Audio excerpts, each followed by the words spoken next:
Boa noite. Olha eu de novo, né? Pois é, a Marie obsediou vocês e agora a minha tarefa é né? Fazer a desobsessão, né? Hein, Marie? A obsessão foi segura? Tá bom, então. Então, ótimo, viu? É bom estar aqui de novo, viu? Adoro. Eu não preciso me apresentar mais, né? Porque a gente já se viu tantas vezes. E hoje a gente vai falar sobre desobsessão.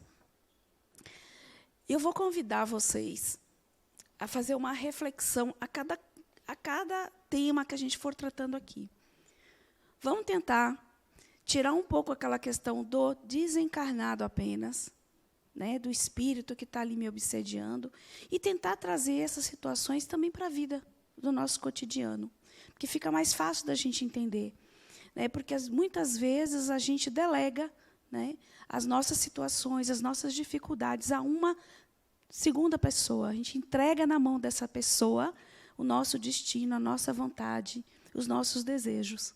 Então, hoje a gente vai pensar, refletir muito sobre isso, certo?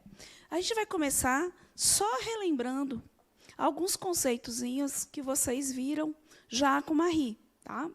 Mas o objetivo dessa aula nossa é demonstrar que o Espiritismo oferece a profilaxia necessária ao combate das obsessões. Então, a gente vai ver aqui várias técnicas que contribuem, né? Mas tem um fator que vai ser muito importante para que essas técnicas realmente tenham algum efeito. Que a gente vai conversar sobre esse fator aí. Nós vamos chegar à conclusão juntos, viu?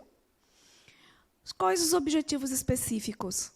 Demonstrar as diversas técnicas de desobsessão, bem como sua eficácia. Mostrar o conceito do passe como uma técnica de transferência de energia. Demonstrar a presença e o auxílio espiritual nas desobsessões.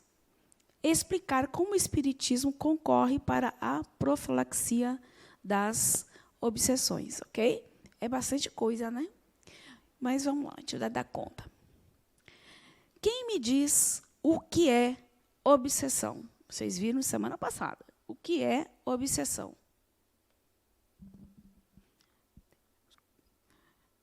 Façam fila, viu? É muito tumulto. Um de cada vez. Um de cada vez. Ninguém sabe o que é obsessão. Ninguém tirou um conceito. Não precisa palavra bonita, não. O seu entendimento. Ah.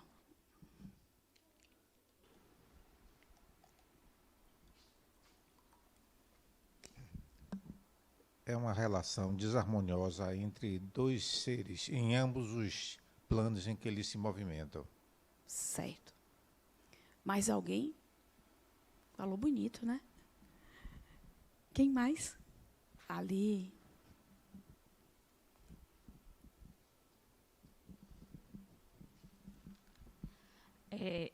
É a influência que a gente recebe tanto de pessoas, espíritos encarnados ou desencarnados, e que causam um desarranjo aí, tipo, na gente. Isso. As duas respostas estão corretas, né? O que é obsessão? Aqui o que a Adenauer fala para a gente no livro de vocês. Influência que um ou mais espíritos tentam obter sobre um indivíduo desejando prejudicá-lo. E a gente já viu na aula passada que essa relação, né, de obsessão ela pode ocorrer de encarnado para desencarnado, encarnado para encarnado, desencarnado, né? Porque são espíritos. Não importa o plano, né, que a gente está vivendo naquele momento, se é o espiritual ou aqui no plano material, são pessoas que levam suas questões, que têm suas questões para tratar. Então, essas relações existem, né? Então, o processo obsessivo, ele não é só espíritos desencarnados que atuam, né? Os espíritos de uma forma geral. Né? Às vezes, a pessoa que está do seu lado é o seu obsessor, né? Pronto.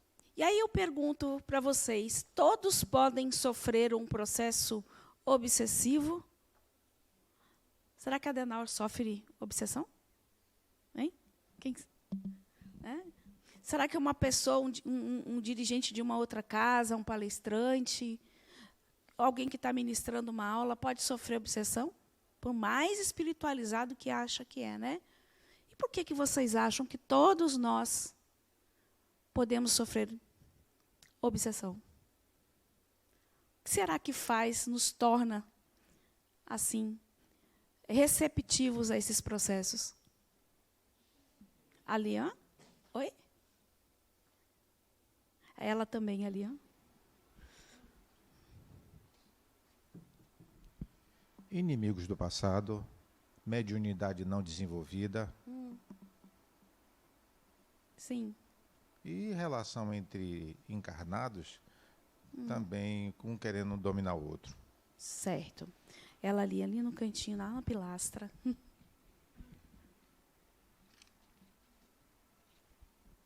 A sintonia, né? A vibração nossa que pode estar em acordo com aquele outro. Certo, é uma questão da sintonia, né? Como a gente se sintoniza. E aí tem todos esses processos que você falou mesmo.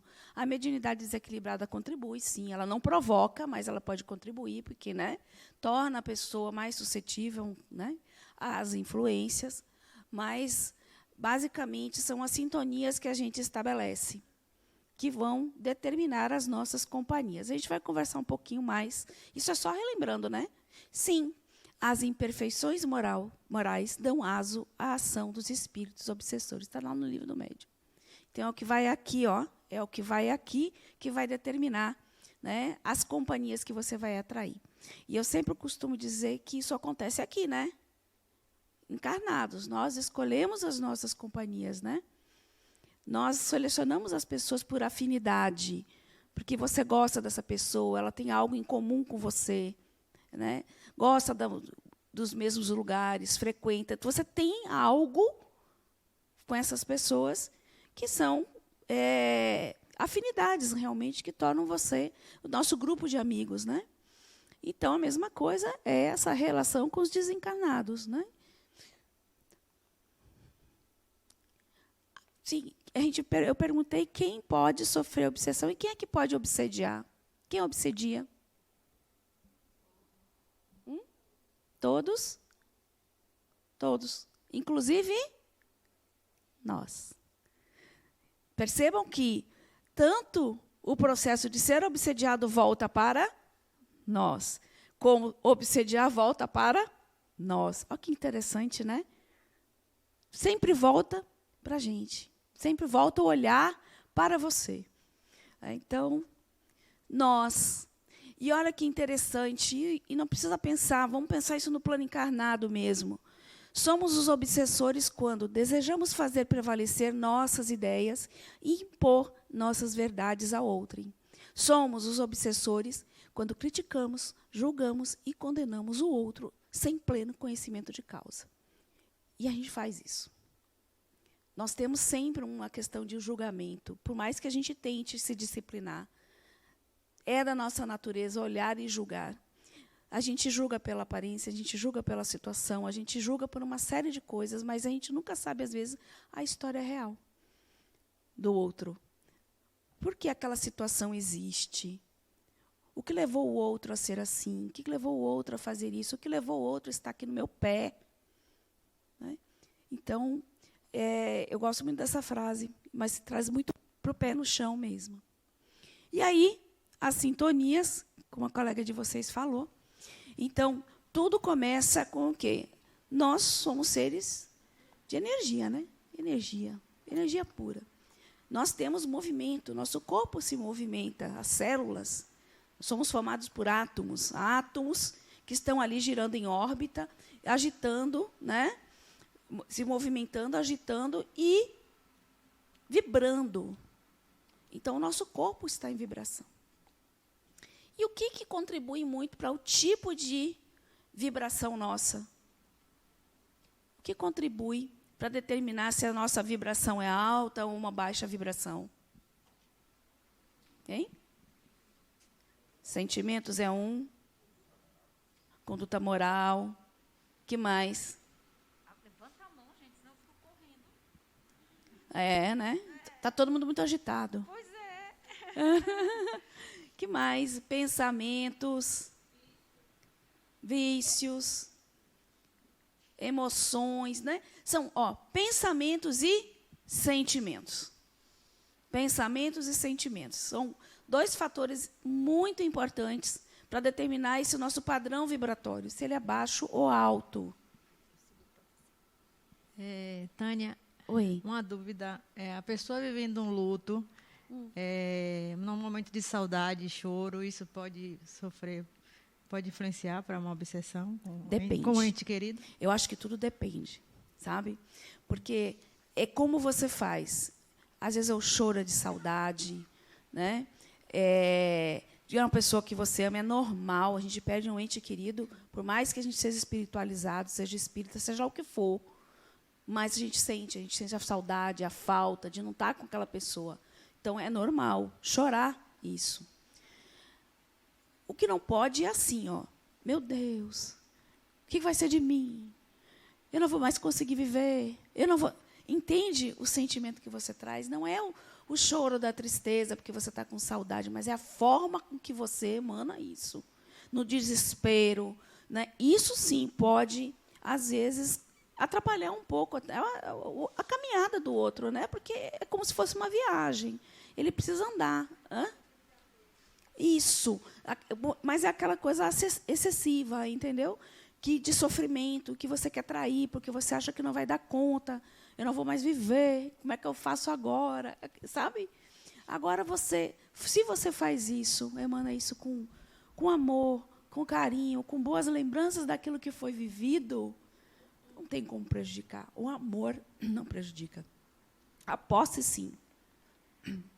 Dito isso, a gente pode obsediar quem já desencarnou? Na aula passada, vocês viram, encarnado para desencarnado obsidia, e muito, viu? Não é pouco, não. E muito. Tem vários casos de espíritos, de pessoas. Fernando até contou que estava numa mediúnica uma vez. Chegou o médium deu uma comunicação e a pessoa que foi buscar o auxílio estava desesperada porque disse que o marido tinha morrido e não largava ela de jeito nenhum. Que ela sentia a presença dele o tempo inteiro, que tinha, não sabe? E aí fizeram a atração do campo, né? E o marido se apresentou, né? E aí o esclarecedor foi falar: amigo, por que você está acompanhando ela, né?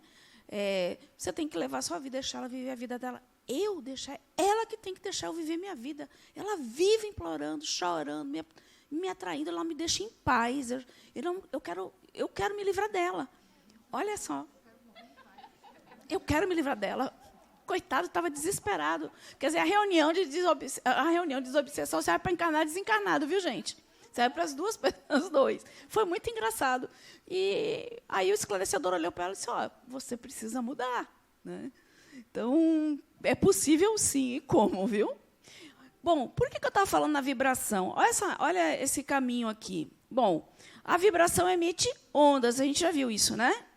Essas ondas vão ter uma frequência alta, uma frequência baixa, dependendo do seu padrão de pensamento, dependendo do padrão de sentimentos, dependendo da moral que você já aprimorou, né? já depurou. Então, depende muito. E a frequência é o conteúdo que está indo. É bem legal isso de pensar que, quando eu emito as ondas, essa frequência ela está levando o meu conteúdo. Né? E esse conteúdo é que vai estabelecer a minha sintonia. Quando eu ligo um rádio, as ondas do rádio não levam a música, é o conteúdo da música, que vai através, né, dessas ondas que tem essa frequência. Então, a frequência é o meu conteúdo. E é essa frequência que vai estabelecer com quem eu vou me sintonizar. E os processos obsessivos, eles começam exatamente dessa forma. Primeiro, uma sintonia mental. Temos algo em comum. Nenhum obsessor chega até nós se nós não, de alguma forma, abrimos a porta para ele. Então, houve uma sintonia. Obsediado e obsessor. Ocorre o envolvimento fluídico. Lembra quando a gente estudou perispírito? Que a gente fala que o processo de comunicação mediúnico é perispírito para perispírito, e que esse campo, quando se amplia, se expande, existe cria uma atmosfera fluídica comum entre eles, perispírito com perispírito, e isso estabelece a nossa conexão. Então, existe esse envolvimento fluídico e, a partir daí, o processo obsessivo. Certo? Só para a gente relembrar. Relembrando ainda, as nossas brechas psíquicas, tudo que nos leva a determinar o nosso padrão vibratório, tudo que nos leva a determinar as nossas companhias, né? Então, são as nossas invigilâncias. Então, é a porta ou brecha psíquica que abrimos, facilitando a aproximação e sintonia dos obsessores, que vibram em faixas mentais semelhantes. Cada sentimento desse, cada atitude dessa, emite uma frequência.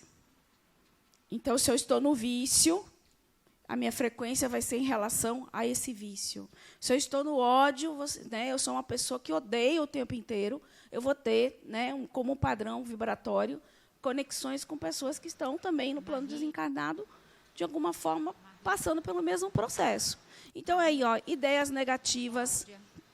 E essas ideias negativas é muito interessante, que leva muito as pessoas à auto-obsessão. Né? Ciúmes, revolta, impaciência, irritação, ódio, depressão, tristeza, pessimismo, desânimo, desregramentos sexuais, vícios como fumo, álcool, droga, etc., ociosidade, avareza, medo, egoísmo, orgulho, maledicência, calúnia e tantos outros mais. É só para lembrar alguns, né? Entre tantos que a gente tem. Então, para a gente ficar atento. Então, o tal orai e vigiai, que Jesus falou, olhe para você, vigie você mesmo. Vigie a sua casa mental. A vigilância é com nós. Por quê? Ainda na parte do relembrando, porque não tem como a gente falar de desobsessão sem retomar obsessão, né? Se dá através da conexão entre ondas mentais, como a gente viu ali atrás, né?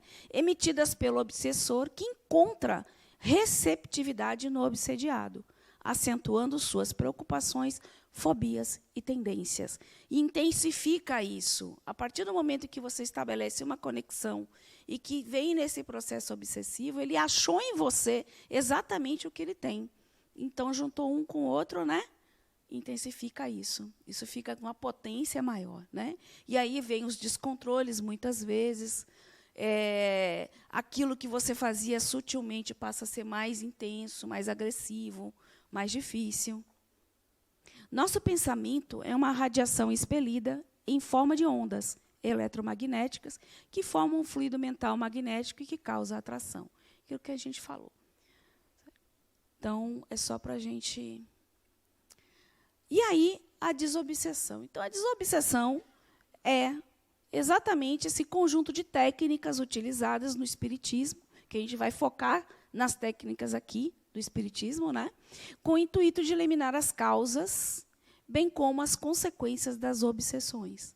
Sua fundamentação está concentrada na transformação moral dos personagens envolvidos no processo, obsediado e obsessor, certo?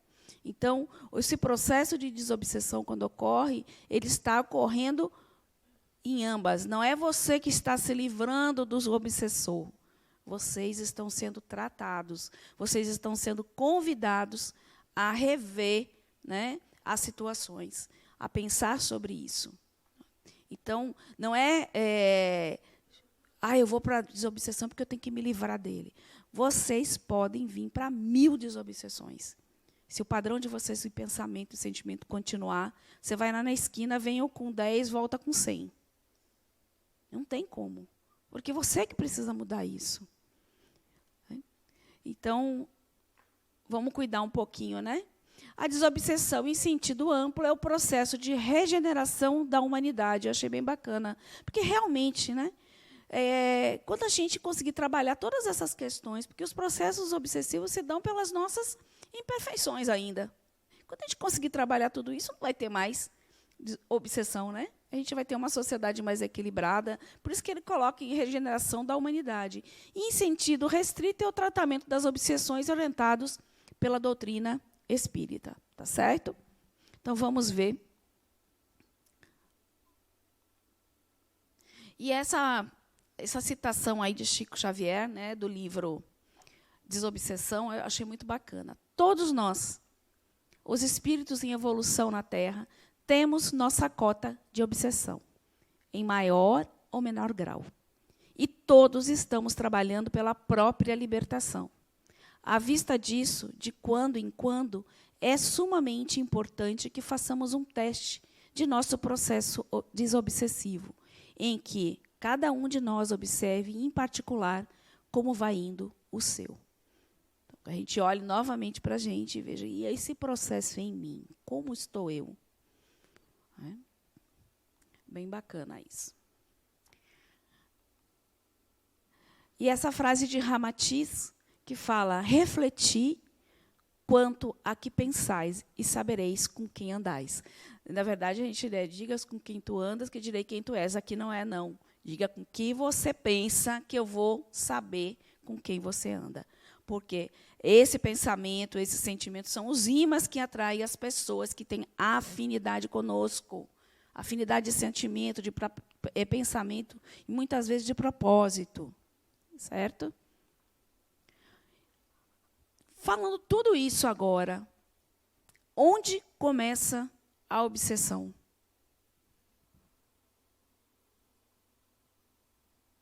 Pensem, aonde? Na mente.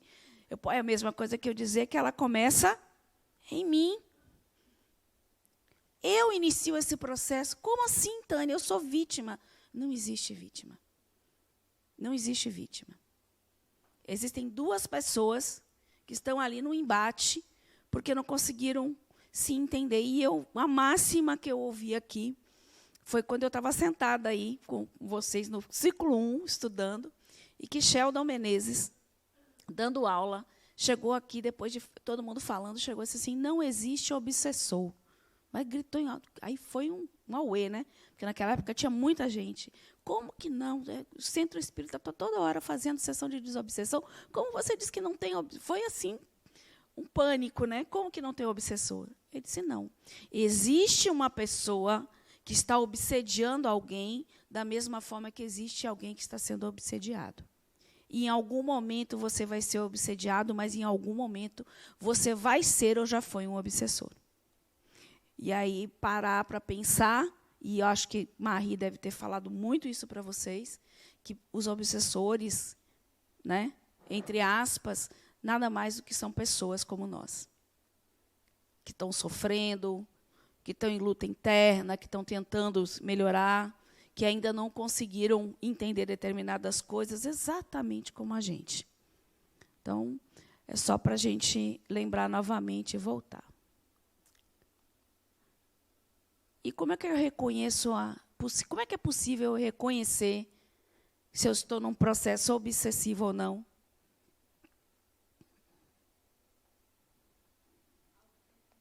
A chavinha. Autoconhecimento. Então, você passa por uma análise de você mesmo, através do exercício constante de análise de si mesmo, é olhar para você mais uma vez. Volta para mim. Olhe para você. E aí? E como eu evito a desobsessão? Eu já sei como eu faço para tentar perceber. Eu vou me perceber, né? Eu vou ficar observando qual é o meu padrão, normalmente, de comportamento, de sentimento. Se aquilo começar a fugir muito, algo está errado. Eu sou uma pessoa tranquila, calma, de repente eu me torno agressivo, né? Pouco sociável, alguma coisa tem de errado, não é o meu padrão. Né? Como é que eu faço agora para evitar isso? Tentar vencer as más tendências. Isso, olha lá. O ser humano passa a se conhecer, porque quando eu parto para o autoconhecimento, que eu faço análise de mim mesmo, eu passo a me conhecer. Então, eu coloco parâmetros. Eu consigo, né, ter esses parâmetros entre o que pode ou não posso realizar, o que é meu e o que não é meu. Né? Como isso passa a perceber as induções mentais que não se coaduam com o seu modo natural de ser. Então, é prestar atenção nos seus comportamentos. Eu estou bem, passei meu dia, estou ótima, levantei, super animada. Lá pelas tantas tardes me dá uma vontade, um desespero, uma vontade de chorar, que você não sabe de onde vem. Quem já passou por isso? Eu já passei várias, aquela sensação. Epa, tem alguma coisa errada. Aí procure seu meio de mudar seu padrão, faça a sua oração, ouça uma música, medite, saia, vá no mar, faça qualquer coisa, mas mude isso dentro de você, porque a mudança vem de você, não vem do outro. Então, qual seria o primeiro passo para a gente trabalhar esses processos? Se começa tudo comigo, termina tudo comigo, é a minha autodesobsessão. Vocês concordam? É minha autodesobsessão. Eu preciso mudar isso. É o ato de promover a própria pessoa à sua desobsessão. Autodesobsessão é sinônimo de autoevangelização, de autorreforma. É o ser humano lutando para dominar suas más tendências e inclinações. Então, é essa luta nossa constante. Estarmos aqui é uma forma de estarmos tentando nos conhecer melhor, vencer determinadas tendências nossas, querer mudar algumas predisposições de acontecimentos na nossa vida, tentar se entender. Na verdade, está tentando se descobrir aqui. Né? Aliás, eu acho, né, que toda a trajetória do espírito nas suas encarnações é descobrir quem ele é, porque a gente não sabe o que somos. A gente fala que é espírito, mas ninguém não sabe o que é o espírito. A única coisa que a gente sabe é que nós temos um personagem aqui que ele comanda, de acordo com as necessidades dele, do aprendizado que ele deseja. Mas a gente não sabe se tem forma, não tem forma, se tem cor, não tem cor, aonde fica, onde... A gente não tem isso. A gente não consegue materializar isso, né? Então, a gente está nessa busca também, né? Não basta buscar auxílio espiritual, é preciso o assistido entender que a sua participação é fundamental para o êxito do tratamento. Não existe nenhum tratamento, desobsessão, fluido, cura, passe, não existe. Se você não estiver disposto a se curar. A cura parte de você, não é do outro. É sua. Se você não estiver predisposto a isso, não adianta. Porque a espiritualidade sozinha não vai dar conta. E não é esse o objetivo. O objetivo é que a gente aprenda, que a gente saiba resolver as nossas questões, que a gente internalize, né, as nossas experiências. Então, não dá para ter muleta o tempo inteiro. Então, a espiritualidade não vai fazer isso por nós. Somos nós. Agora, se você estiver disposto, a sua mudança, com certeza, eles vão estar lhe auxiliando. Sem dúvida nenhuma. Mas não vão fazer o trabalho por nós, não. É a gente que vai ter que correr mesmo.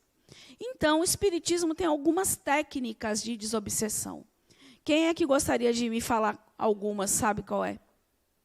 Quais as técnicas que o Espiritismo se utiliza para desobsessão? Passe. Que mais? Lá. Oi? Apometria. Isso. Que mais? Doutrinação. Doutrinação. Também a água fluídica.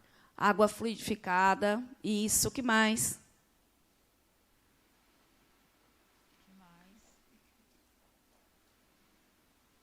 Vamos ver, então? Cada uma um pouquinho? É isso mesmo. Nós temos dois tipos de técnicas. As ditas indiretas, que são prece, oração, esclarecimento doutrinário, passe, fluido, evangelho no lar, água fluidificada e atendimentos fraternos. E temos a direta, que é justamente o tratamento dos espíritos em sessões mediúnicas de desobsessão. Certo? A gente vai ver um pouco de cada uma, tá bom? E qualquer dúvida, vocês podem ir perguntando. Vamos lá. Prece. O que é prece, né? Será que prece é aquela prece decorada, repetida? Ou será que essa prece é algo que eu faço internamente dentro de mim? E será que aquela prece decorada, se eu falar e estiver sentimento nela, não é uma prece? Porque não são as palavras apenas. São os sentimentos. Né?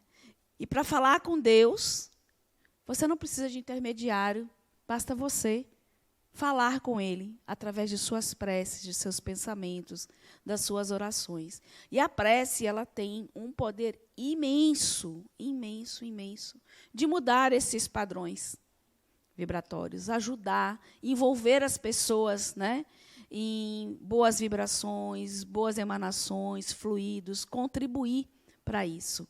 E para a gente também. Porque quando a gente ora, a gente eleva o nosso pensamento. Se eu levo o meu pensamento, eu mudo a minha vibração.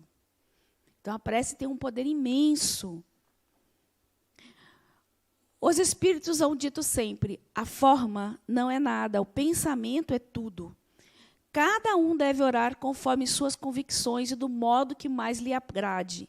Mais vale um bom pensamento do que muitas palavras que não tocam o coração. Está no Evangelho segundo o Espiritismo.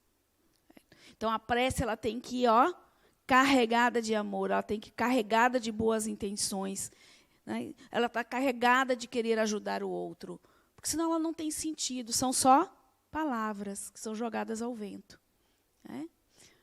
Por isso que se ela é decorada, não é. Se ela foi feita de improviso ali na hora que surgiu, não faz diferença. O que vai fazer diferença é o que você carrega ao fazer a sua prece. Ele envolve o espírito manifestante em vibrações pacíficas, elaborada com a própria temática trazida pelo espírito. Numa sessão mediúnica, no caso de ser necessário a gente fazer uma oração, essa oração tem a ver com a temática que o espírito traz, com a dificuldade dele. Né? Dificilmente um espírito nega uma oração, dificilmente. Né? Então, o ideal é não você impor a oração, mas convidar ele. Quer orar comigo? Se ele não quiser, não, eu posso orar com você, por você. Então, a gente pode se utilizar em algumas situações onde o espírito está muito agitado, quando ele não está conseguindo se expressar, você orar, você fazer a sua prece para ajudar ele, né? Envolver ele justamente com essas boas vibrações para que ele acalme, às vezes ele consegue falar, certo? Consegue se expressar. Então, a prece, assim, não é só para os espíritos desencarnados que estão lá na mediúnica de desobsessão, é para nós também. Né? E eu digo assim, que tem pessoas que têm um poder de fazer com que você se sinta bem por uma palavra. Uma palavra é uma verdadeira prece. Né? Tem gente que dá um abraço que é um verdadeiro passe. Não é verdade que você fica ali, né? Então, tudo vem munido de intenções. E convém propor ao espírito a prece, né? Aquilo que eu falei. E o passe? O passe é muito interessante, porque ele é uma transmissão de fluidos, né? Do médium passista para o doente, né? O paciente lá. É a ação exercida também com fluidos do espírito e da própria natureza. Na realidade, o passe canaliza essas energias do fluido cósmico universal, a energia do espírito que está ali, né, sendo atendido, a energia do médium que está sendo ali a ferramenta de comunicação. Então, é tudo, e o passista ali. Então, ele faz uma grande mistura de todos esses fluidos, né, esse mix de fluidos que chegam até ao espírito que está sendo atendido, ou a uma pessoa também encarnada, né, que está sendo atendida, não é só o desencarnado. E a gente vai ver um pouquinho melhor. O passe tem papel relevante nas reuniões de desobsessão e deve ser aplicado no momento próprio. É uma forma de doar fluidos ao espírito sofredor comunicante, auxiliando na recuperação e no equilíbrio de seu estado mental e emocional, e equilibrando os centros de força, os chakras, né? Auxiliando a recuperação de desarmonias físicas e psíquicas. Eu posso, então, todo espírito que chega, eu taco-lhe passe? Não. Passe não é para ser usado dessa forma. Né? E existe o tipo de passe para cada situação também. Né? Então, não é que você possa estar usando de forma aleatória. Tem que ser usado numa técnica correta, né? E no momento certo, adequado para o uso. Certo? Agora, eu queria que vocês prestassem atenção, porque o entendimento disso vai fazer com que a gente compreenda o que vem agora para frente. A gente já estudou um pouquinho o perispírito, né? Então, o perispírito como veículo da sensibilidade intermediário entre o espírito e o ambiente. A gente já viu, né, que o perispírito é aquele corpo intermediário entre o espírito e o corpo físico. Então, ele faz essa conexão, né? Que está presente tanto no encarnado quanto no desencarnado. Vocês concordam? Está lá. Quando eu desencarno, meu perispírito continua lá. Meu espírito está lá, se utilizando desse corpo astral, esse corpo espiritual. Sua estrutura, embora mais sutil, noutro campo vibratório, a gente já viu isso também, né, que nós estamos em faixas de vibração diferentes, o plano material e o plano espiritual, né, é similar à do corpo físico, pois ele é o modelador da nossa organização material. Vocês lembram de processamento da reencarnação? O perispírito é o nosso MOB, né? Modelo organizador biológico. Ele é a nossa forma, um molde do corpo biológico que está se formando. Pois ele é, deixa eu ver, onde é que eu passei? Dessa forma, o espírito desencarnado, incorporado ao médium, torna-se facilmente acessível ao passe magnético e, portanto, aberto aos benefícios que o passe o proporciona. Deu para compreender? Como ele tem esse intermediário, esse veículo que transita tanto na matéria, no corpo material, como no espiritual, ele consegue fazer essa conexão. Então, no momento em que existe a conexão, que existe aquele encontro fluídico ali, ele está suscetível também a receber o passe da mesma forma que a pessoa encarnada. E o veículo é esse. Deu para compreender a importância do perispírito aí? Perispírito do médium, perispírito do espírito, os dois se conectam, aí o passista está ali, né, aplicando o passe no paciente que está ali encarnado, e o espírito também está sendo beneficiado, está recebendo, está conseguindo através desse veículo. Tá bom? Ainda sobre o passe, olha os benefícios do passe. Equilibra o funcionamento de células e tecidos lesados. Promove a harmonização do funcionamento de estruturas neurológicas que garantem o estado de lucidez mental e intelectual do indivíduo. Pode auxiliar o médium durante a comunicação mediúnica, de forma que os fluidos deletérios sejam dissipados e não atinjam diretamente o equilíbrio somático do médium, porque ele recebe aquela carga de emoção, né? Muitas vezes isso vem muito forte, né? E o passe ajuda, às vezes, o médium se equilibrar. Pode desintegrar apetrechos como, isso é bem interessante, capacetes, couraças, objetos imantados, armas, símbolos, vestimentas especiais e aplicar dispersão. Como assim? Quer dizer que o espírito vem com capacete? Sim. Muitas vezes os espíritos vêm com esses acessórios para evitar justamente que as energias que vão ser trabalhadas, né, nas mediúnicas, no trabalho que está sendo feito pelos espíritos de resgate, muitas vezes, é como se fosse a proteção deles. E o passe consegue dissolver isso. O médium, quando ele está dando o passe, ele não recebe energia negativa do obsedado? Não. E outra coisa? Não, quando você está aplicando o passe, não. Pense que você está aplicando, você está doando, e você está doando o melhor de você. Porque aquilo vem aqui com amor, tem com uma vibração muito forte. Não vem, não recebe. Não existe essa troca, não. A diferença entre o passe coletivo e o individual, nesse caso? A doação é a mesma, porque você vai impregnar um ambiente de fluidos e que todos vão absorver. O passe individual é mais... o que acontece? Às vezes fica mais específico. Porque quando você está aplicando o passe, né, você está ali trabalhando os centros de força, né? Muitas vezes você tem aquela inspiração de parar mais num cardíaco ou em algum local. Parece que você magneticamente mesmo é levado ao lugar onde a pessoa precisa ser mais trabalhada. É basicamente isso. Depende... Mas, assim, todos aqui, quando fazem um passe coletivo, todos são beneficiados. Todos são envolvidos, porque, imagine, são vários passistas, né, fazendo essa doação. E essa doação vai do passista. É a doação de vocês. É a doação do ambiente. Então, isso fica impregnado. funciona mais ou menos assim. Vamos dizer que o outro é um pouco mais específico para trabalhar assim, mas o benefício dos dois é muito eficaz. Todos os dois são muito eficazes, viu?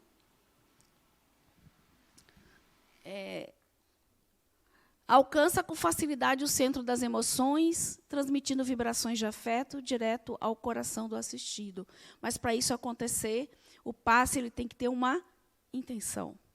O passe tem que ir carregado de emoção. O passe tem que ir carregado do seu desejo de cuidar, do seu desejo de doar, seu desejo de curar. Precisa haver isso, precisa haver amor. Então, isso é que movimenta essa energia e que ajuda e contribui para que o outro se equilibre, né? Curadores localizadas no perispírito e que julgam ser do corpo físico. Toda doença, ela inicia de forma vibracional. O corpo é onde estoura o que já não dá dando conta mais lá. Então, o perispírito, vamos dizer assim, adoece primeiro vibracionalmente, né? E isso vai se refletir no corpo físico. Tem um Luiz, que é um facilitador aqui, diz que é o mata-borrão, né? É o que sobra aqui. Quando estouram as doenças, essa doença tem uma origem vibracional, que está desorganizando aquele sistema, aquelas células. Tanto é que, quando você trabalha isso antes da doença, você consegue cessar isso, sem necessariamente o corpo adoecer, quando você consegue. Né? Então, livra o espírito de induções hipnóticas alheias e da auto-hipnose.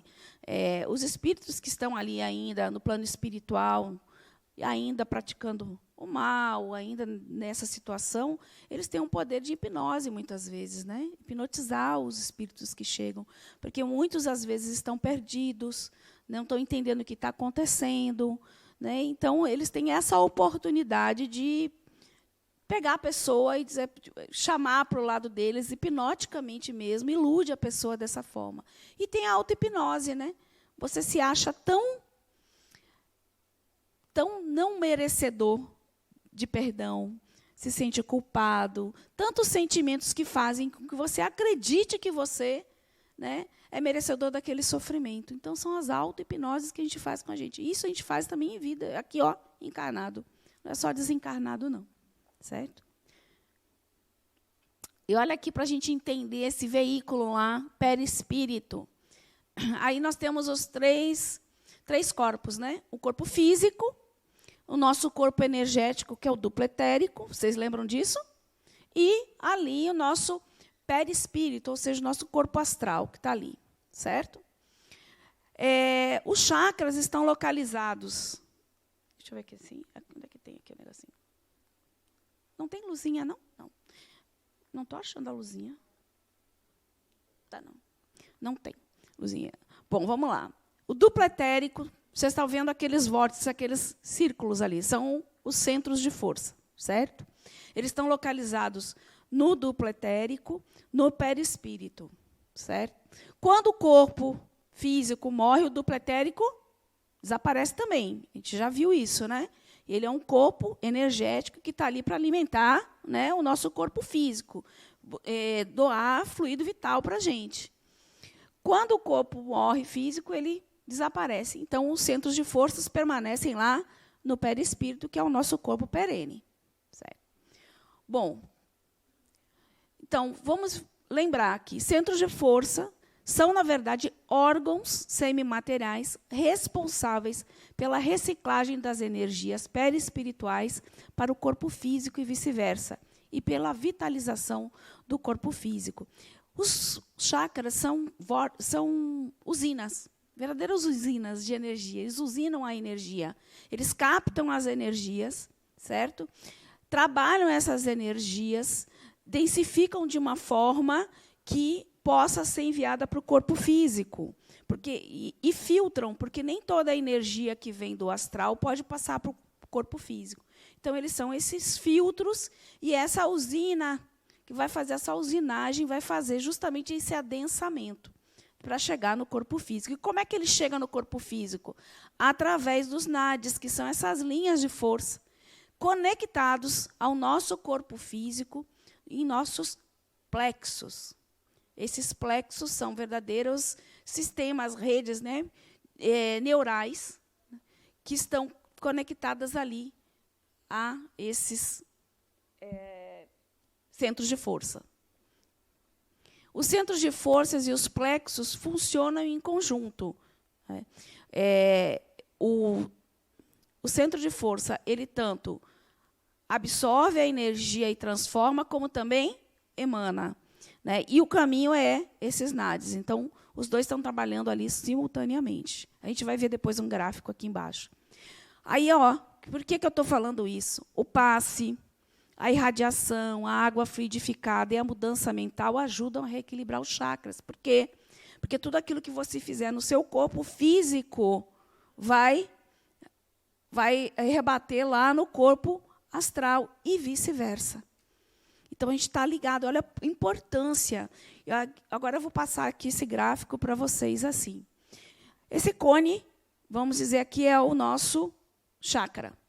Qualquer chakra. Cada chakra está localizado numa parte do corpo, é responsável por uma área, né, por alguma função. Ele absorve fluidos, o fluido cósmico universal, o fluido do espírito, o fluido do médium, né, que está dando passe, um passista. Aí ele vai pegar, transformar essas energias, e essas energias, através dos NADs, vão para o nosso sistema neural, através desses plexos. Ele chega no plexo, que é essa rede neural, e chega até dali, ele vai para o nosso sistema endócrino, onde a gente produz os nossos hormônios, que são responsáveis pelo funcionamento de praticamente tudo na vida da gente. Então, eles vão direto para o sistema endócrino. Cada centro desse está ligado a uma glândula, né, muito importante do nosso corpo. E quando esses hormônios são produzidos, eles são jogados aonde? Na corrente sanguínea. Então, para vocês entenderem a importância dos centros de força e de que forma o passe, a água fluidificada, todas essas técnicas podem diretamente beneficiar o corpo físico e o corpo espiritual. Deu para entender? Ele capta energia, não é isso? Usina ela, filtra e usina, transforma no fluido mais denso, né? A energia, através desses NADs e centros de forças, que estão ligados aos nossos plexos, que é essa rede neural nossa, chega até lá, ativa o sistema nervoso nosso, que também é responsável, né, por locomoção, né, funções motoras e tudo. Ativa e está ligado também a uma glândula, né, do nosso corpo, que libera os hormônios que caem na corrente sanguínea da gente. Então, como é importante, né, a qualidade aí da energia desses centros de força. Olha aí, só para vocês verem, a gente tem as glândulas. Ele está ligado à pineal, que é essa glândula que está no meio da cabeça aqui, né, que também é responsável pela captação das ondas eletromagnéticas, né, do desencarnado, das comunicações mediúnicas, também, né. Glândula hipófise, glândula tireoide, glândula paratireoide, timo, suprarrenal, pâncreas, ovários e testículos. São 7 as principais, e eles estão ligados aos 7 chakras. Ali tem uma representação que os chakras eles estão tanto na parte superior quanto na inferior, né, da coluna, mais ou menos ao longo da coluna. Vocês vão ter uma aula só de chakras, ciclo 2. Aí vai destrinchar bem melhor isso. E a fluido, então, a gente falou do passe, né? A fluido é um tratamento feito com fluidos através do passe e da água fluidificada. Os fluidos terapêuticos são absorvidos por intermédio dos centros vitais, aos centros de força que a gente falou, ou chakras localizados no perispírito. Ocorre uma mixagem de fluido cósmico universal com o fluido do espírito que interage no processo e com o fluido animalizado do médium, esse fluido nosso, né, mais material, mais denso. Esse fluido misto é o que restaura, regenera os danos perispirituais e físicos, né? Como é que a gente fluidifica a água? Da mesma forma que a gente aplica o passe. Da intenção, vibrando, doando as nossas melhores energias, os nossos melhores fluidos, e a água fica fluidificada. Nós que fluidificamos a água também, não são só os espíritos. Você pode fluidificar uma água, pegar um copo de água, colocar na sua mão, colocar toda a sua intenção ali e oferecer a uma pessoa. Você está fluidificando a água. Então, estava interessante aqui na casa, por exemplo, e em outras também, ela está vinculada à fluidoterapia.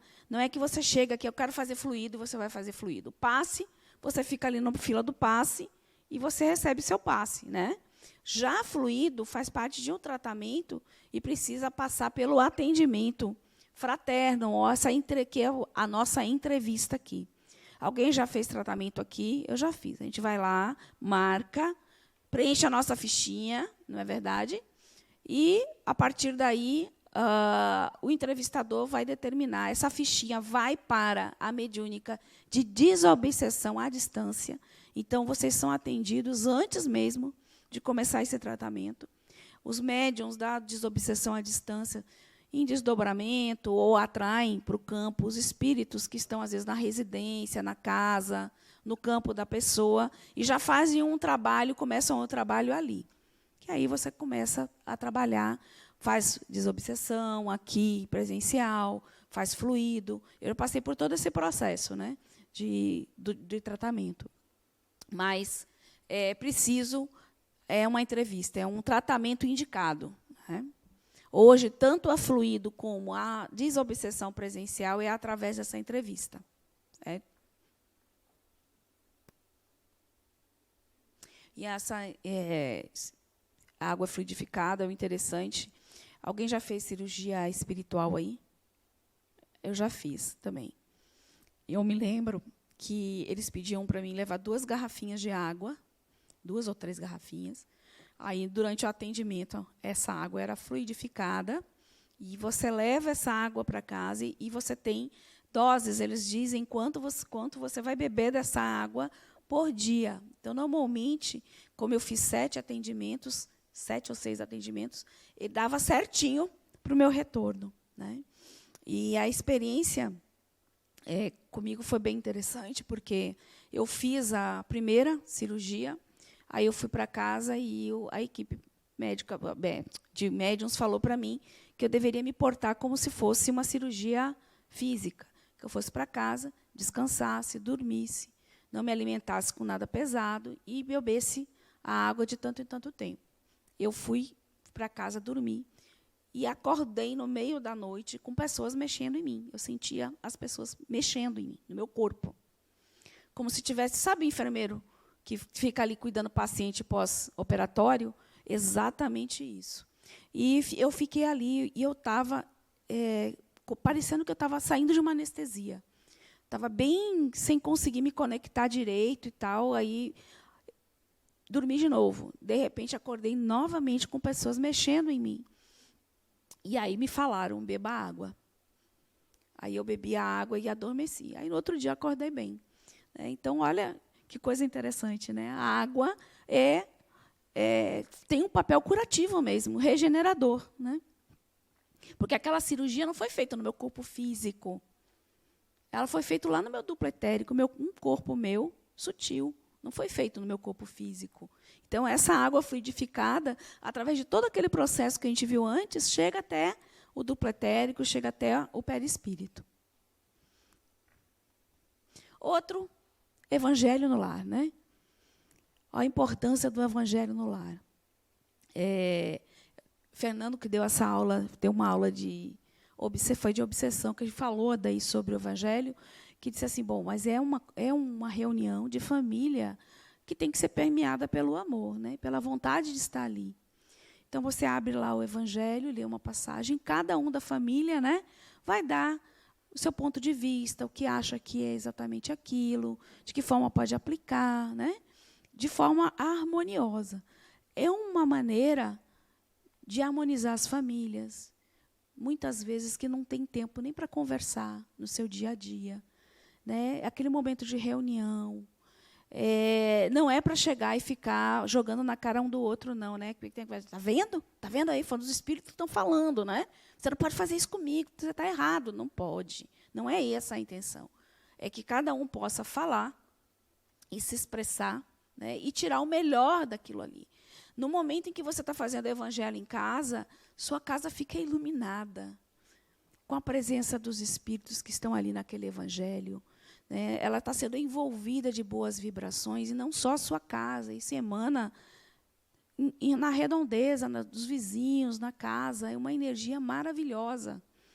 Né? Quando você, de fato, faz esse evangelho, mais uma vez, tocando o coração. Você sente a presença dos espíritos. Você é inspirado a falar a coisa certa na hora certa. Você consegue ouvir quando se estabelece essa harmonia. E muitas vezes, quando você vai ouvir, porque é impressionante, né? O evangelho ele tem essa capacidade, né? Você fazer o evangelho, não, você abre a porta e diz, isso é para mim. Não precisa ninguém nem falar. Você já olha, isso é para mim. E tirar dali o que for melhor para você poder modificar alguma atitude, pensar um pouquinho, né? Fazer a sua autotransformação também. Reflexão em família em torno dos ensinamentos do mestre, ponderações e comentários dos participantes sobre o ponto de vista de cada um.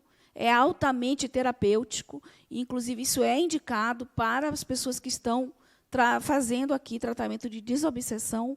Por quê? Porque a desobsessão nunca é só de uma pessoa. A obsessão nunca é só de um. Normalmente tem a ver com a família também. Favorece a psicosfera do lar. E é essa frase: o encontro de corações, naquele momento, é o que proporciona a elevação da vibração espiritual do ambiente e objetiva contribuir para o crescimento pessoal dos componentes da família. Isso aí está lá, Adenauer Novaes, no livro Evangelho e Família. Então, é um momento de harmonia, é um momento de escutar, é um momento de ouvir, é um momento de internalizar aquilo que o Evangelho está mostrando para você. É uma oportunidade de a gente revisitar as nossas atitudes, né? Do dia, da semana, da família, no trabalho. É um momento em que a gente para refletir isso, vamos dizer assim, com a retaguarda, né, espiritual, para que a coisa ande de uma forma mais tranquila. Certo? Quem faz Evangelho no lar aqui?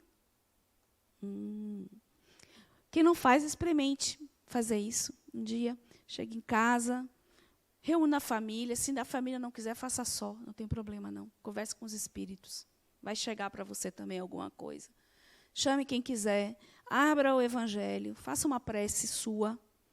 Né? Convide os bons espíritos a estarem com vocês. Abra o Evangelho e leiam. E depois me diga como foi. O que chegou, o que você percebeu. É muito forte, gente. É muito forte. Alguém? Contribui para minimizar rixas e brigas familiares. Pronto. Aí, outra técnica é o atendimento fraterno. Esse atendimento fraterno é justamente a nossa entrevista aqui, né? Você chega, você preenche a fichinha, depois você atende a uma pessoa que vai ouvir você. Vai tentar entender você, vai tentar ver qual será o melhor encaminhamento para o seu tratamento. É um momento em que você pode expressar suas dores, as suas angústias, né? Como uma pessoa que está ali ouvindo sem julgamento absolutamente nenhum. A única intenção daquela pessoa é ajudar, é contribuir para que você resolva os seus processos. Só isso. Né? Então, o atendimento fraterno, aqui na casa, a gente, inclusive, marca aqui. Hoje existe uma central, eles estão com o que chamam de Campus 6, eu acho, se eu não me engano, que justamente está formando vários facilitadores na casa, né, para esse trabalho. Porque no volume de pessoas procurando aumentou muito. Então, já tem uns 2 anos fazendo esse trabalho, treinando pessoas para esse atendimento. O atendimento fraterno ou a entrevista na casa espírita é a porta de acesso para o indivíduo ali possa ser atendido com finalidade de diagnosticar, orientar e sugerir as terapias que ele deve utilizar para o processo de desobsessão. Então, é exatamente isso. É o momento em que você ali, né, você vai fazer a sua anamnese, vamos dizer assim, né, tentando ver o que é possível, né, lhe oferecer de melhor para o seu tratamento. Então,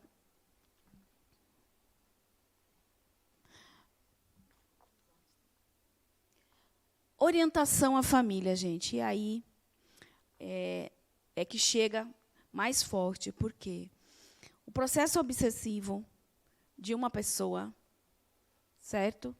Nunca é somente dela. Tem a ver com a família, com mais pessoas envolvidas. Então, aí a importância dos familiares também se envolverem no processo, de fazerem seu evangelho do lar. Muitas vezes é necessário que os familiares venham, né, também fazer tratamento. A gente vê muito famílias, às vezes. Eu trabalho aqui na Desobsessão, na quarta-feira, e muitas vezes é a família inteira que vem para o tratamento, fazer parte disso, para mudar essa atmosfera, porque todos acabam adoecendo também, né? A família adoece. Então, é importante a gente parar e pensar do para que a gente está vivendo essas situações, do que está levando a isso. Por que toda a família está envolvida nesse processo? Onde eu estou contribuindo para que as coisas aconteçam dessa forma? E o que eu posso fazer para mudar? Então, a participação da família é fundamental. Fundamental.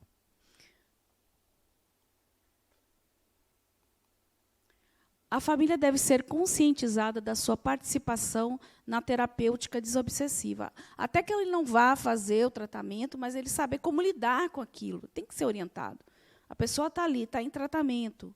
Né? Muitas vezes, nesses processos obsessivos, alguns bem sérios. Né? Então, a família tem que saber como lidar com aquilo. Ela tem que ser conscientizada, né? Para não ficar ali só de telespectador e, muitas vezes, sem saber o que fazer, sem entender o que está acontecendo. Então, existe também essa questão da orientação à família. Os familiares devem ser alertados quanto à sua participação do processo de tratamento. O problema do obsesso não é isolado, não é só dele. Muitas vezes tem outras pessoas envolvidas, muitas outras. A família deve receber orientações que esclareçam quanto à sua conduta e participação no tratamento. Todo o processo que acontece obsessivo em nós, né, nós atraímos, a gente já viu isso, né? Mas ele tem um objetivo também. O obsessor não deixa de ser um professor. Por quê? Porque ele está mostrando exatamente aquilo que você precisa trabalhar em você. Porque se eu atraio ele pelo ódio, é porque esse ódio existe dentro de mim. Então, eu preciso trabalhar isso. Então, o obsessor, na verdade, que é uma pessoa como nós, que está ali, também tem que ser olhado como nosso professor. Então, não é ruim. O incômodo existe por causa da obsessão, mas é uma oportunidade de autoconhecimento. Porque cada vez que ele se conecta com você, que traz uma questão, ele está trazendo lá, da sua mente, do seu psiquismo. São seus complexos que não estão resolvidos ali, às vezes de várias encarnações, que estão ali cristalizados. Então, cada vez que ele traz um desse para fora, que aflora isso, é uma oportunidade de você saber o que está dentro de você e o que você precisa trabalhar. Então, e muitas vezes esse trabalho tem que ser feito realmente de forma coletiva na família. Porque, às vezes, a atmosfera fica tão densa que é preciso, né, um trabalho mais intenso para que todos entendam e consigam dissipar isso. Né? E o esclarecimento doutrinário que você falou. Né? Quem está fazendo o tratamento, primeira coisa, qualquer tratamento, primeiro vem o quê? Assistir a palestra. Né? Você vem, assiste uma palestra. Todas as palestras aqui da casa, de quarta-feira, de quinta, de sexta e de sábado, elas têm relação direta com o tratamento que vai estar sendo feito. quarta-feira, as palestras têm um conteúdo que está próprio para as pessoas que estão ali em processo de tratamento de desobsessão. Na quinta-feira, tem também o trabalho de uma palestra mais... Não é nem doutrinária muito, é uma palestra mais reflexiva sobre a vida mesmo, né? Sempre traz algo nesse sentido. Sexta-feira, a palestra que tem aqui é voltada para a cura. Aí você faz aqui, ouve essa palestra, fica na visualização também, um tempinho para depois ir fazer o tratamento lá e receber o passe de cura. É um passe diferenciado lá, de cura, bem específico, né, onde os médiuns vão estar lá trabalhando os passes, né, e mais direto, onde a pessoa está realmente precisando, né, mas geral. Eles vai lá, trabalha, é um passe bem demorado, são praticamente 40, acho que uns 50 minutos lá dentro que a gente fica, de 50 a 1 hora, lá recebendo passe, recebendo doação de fluidos. Mas primeiro, palestras. Primeiro a gente vai ouvir um pouco, vai internalizar algo. Por quê? Por que vocês acham que faz essa palestra primeiro? Por que será que faz isso? E não vai logo direto para a cura, direto para... Por que será? Para despertar. Que mais? Reflexão. Mudar um pouquinho aquela questão vibratória. A gente chega, às vezes, como do dia. Muitas pessoas, às vezes, realmente, fisicamente, estão doentes, muito doentes, né? Para ela poder chegar aqui, se harmonizar, para poder chegar lá e receber o tratamento de uma forma mais tranquila, né? Então, as palestras, eles têm... na realidade, o tratamento começa na palestra. E outra coisa, não é só o palestrante encarnado que está aqui fazendo esse trabalho. Está repleto de trabalhadores, né, desencarnados que estão aqui já trabalhando na doação de fluidos também. Atividade de fundamental importância para o processo da desobsessão. Enquanto assiste às aulas e palestras, os espíritos benfeitores do trabalho de desobsessão estarão orientando os espíritos que estejam com o encarnado.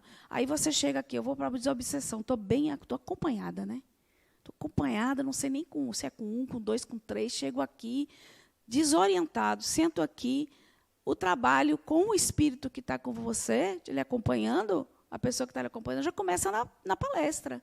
Os desencarnados já começam a trabalhar. Não é só lá dentro que o trabalho ocorre.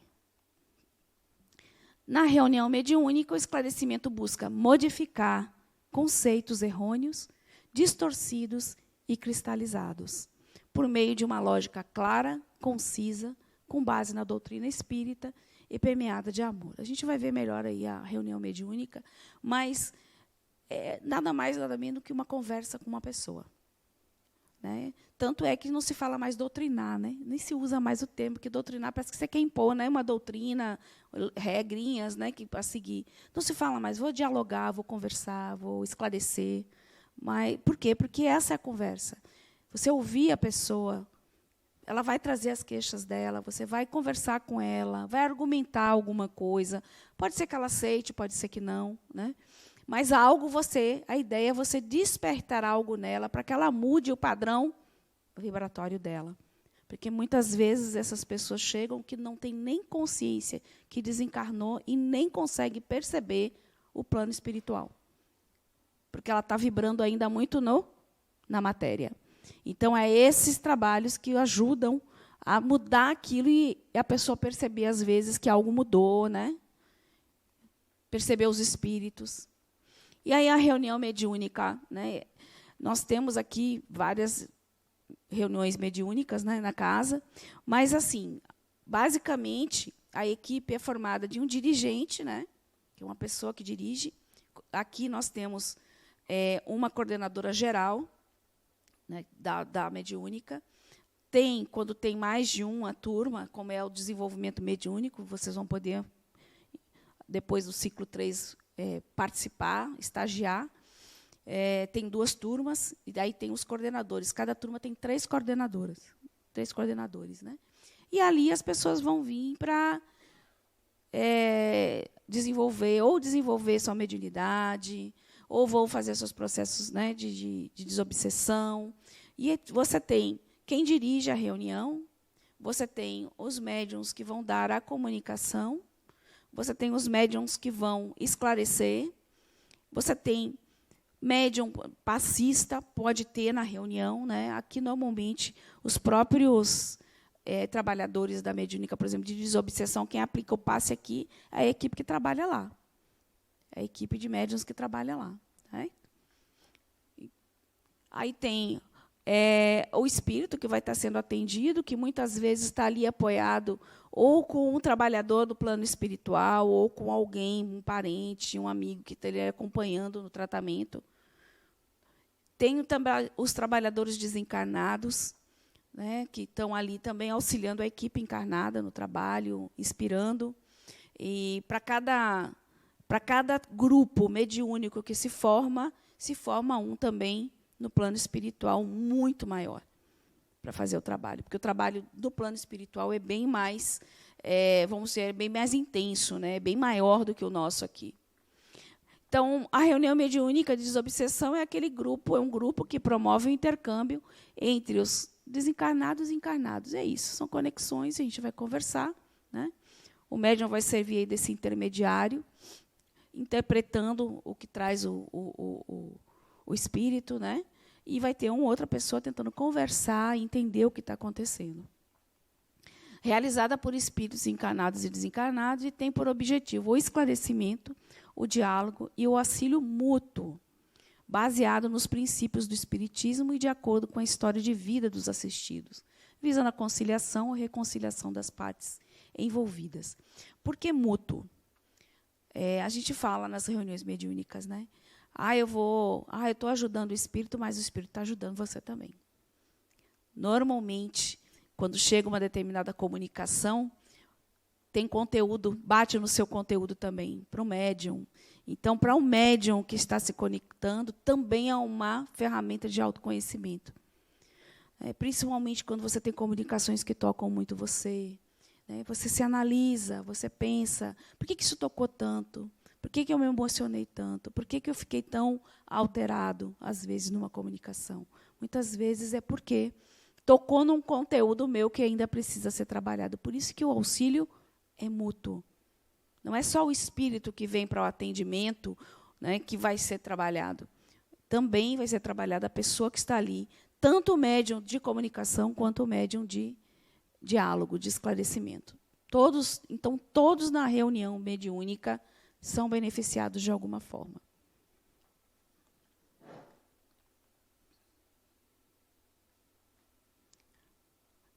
A ação do pensamento no bem.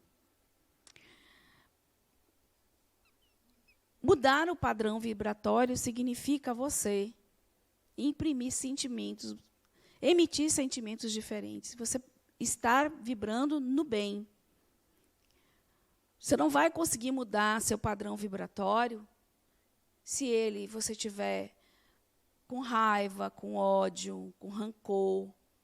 Se você cultiva essas coisas dentro de você, como é que você vai mudar seu padrão? E aí você vai se conectar com quem tem ódio, que tem rancor. Né? E aí se iniciam os processos obsessivos. Então, vibrar no bem, né? Essa ação do pensamento, sempre trazendo o amor, a alegria, trazendo o melhor de você. Então, a ação do pensamento, na qualidade do pensamento que emitimos, que cultivamos e recebemos dos outros, aceitando-os ou não, está o mistério da saúde ou da doença, da paz ou do desequilíbrio. Somos responsáveis pela qualidade do nosso pensamento. Não nos basta frenar atitudes menos dignas e permitir que nas asas do pensamento ela se realize. Não nos é suficiente disciplinar o nosso comportamento e trazer no íntimo o pensamento conturbado, ansiando pelas realizações que a consciência censurou. Quando eu estava fazendo esse slide, eu me lembrei de Jesus, que ele falava, né, que você pecava só pelo pensamento, né? Que bastava você pensar, mesmo que você não fizesse, você já estaria pecando, né, na linguagem lá. Então, me veio muito isso, porque o pensamento tem força. O pensamento cria formas, cria situações.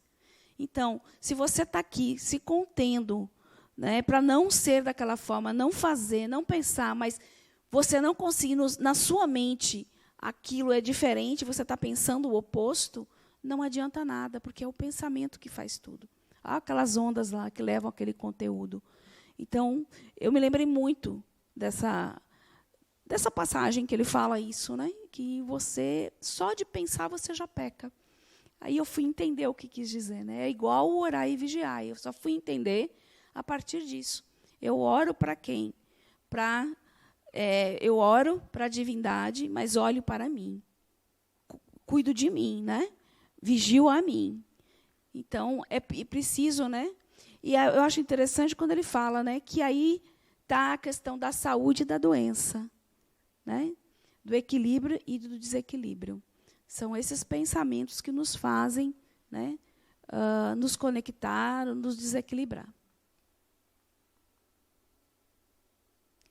Outra ferramenta de terapia muito boa, a caridade.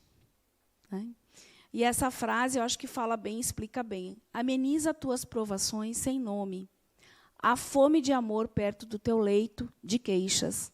Joana de Ângeles, né, no livro psicografado por Divaldo.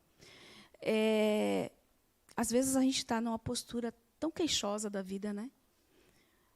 Ah, porque eu não tenho isso, porque eu não fazer aquilo. E a gente não para, às vezes, para olhar o lado. Como temos pessoas muito menos desfavorecidas, sofrendo, passando fome, doentes, sem abrigo. Né? E, na verdade, nós fazemos muito pouco. Né? É mais fácil passar direto e não olhar, né? Fazer que não vê.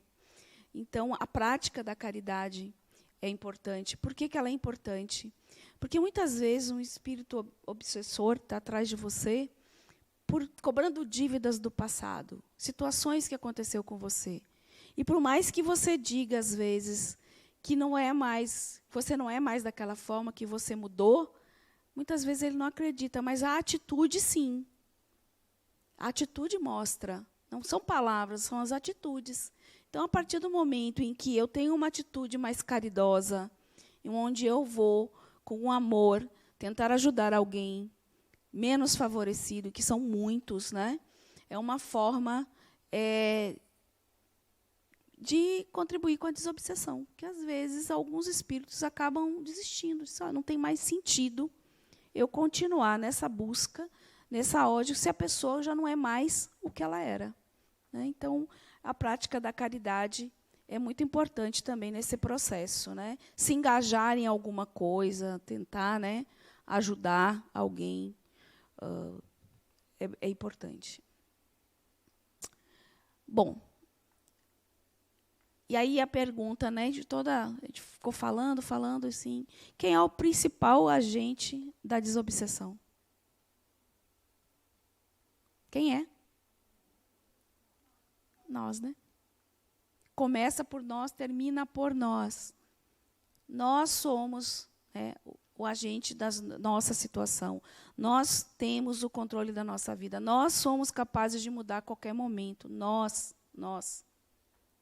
Basta querer, basta ter vontade. Não é fácil. É muito mais fácil falar. Né? Pode ser que a gente nem consiga, nessa encarnação, né, determinadas situações, resolver.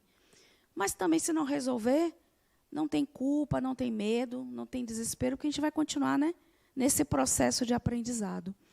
Então, mais uma vez, né, a gente conversando aqui, que a gente olhe para a gente, mas olhe também com uma forma caridosa, viu, gente? Porque, muitas vezes, a gente se julga, se condena e dá a sentença para nós mesmos. Né? Somos juízes de nós. É preciso também que a gente tenha um olhar caridoso sobre nós, sobre as nossas dificuldades, sobre os nossos erros, né? Entender que a gente está no processo, que erra muitas vezes pela ignorância, pelo não conhecimento das coisas, porque não aprendeu ainda. Então, a gente vai chegar lá, cada um no seu tempo, mas vai chegar. Então, um olhar amoroso para a gente é importante, para a gente não se machucar tanto, não se cobrar tanto, né? Ser mais leve, né? Tornar a vida mais leve.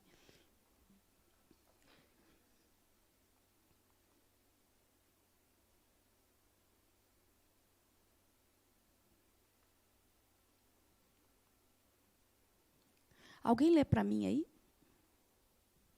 Alguém lê para mim? Alguém leia. Vamos lá, quem será? Obrigado, senhor.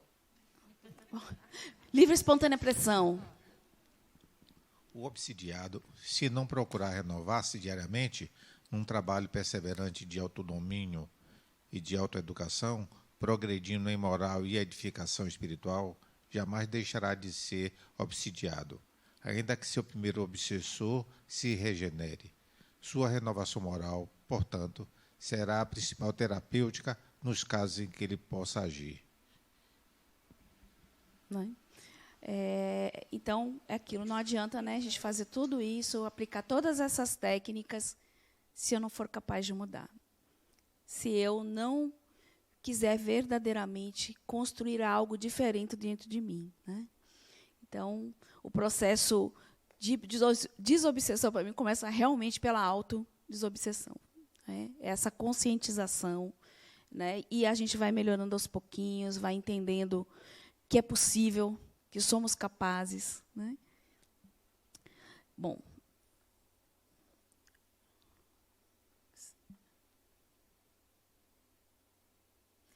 Essa é uma frase de Carl Jung, né? Que a gente serve muito para a gente que trabalha com pessoas, não só na mediúnica, né? Quando ele diz que conheça todas as técnicas, teorias, domine todas as técnicas, mas ao tocar uma alma humana, seja apenas outra alma humana. Então, quando você está ali numa reunião mediúnica, né, conversando com uma pessoa, lembre que ela pode estar cheia de ódio, cheia de raiva, falando atrocidades, mas é uma pessoa que está em sofrimento, é uma outra pessoa. Né? E a única forma da gente tocar isso é o amor.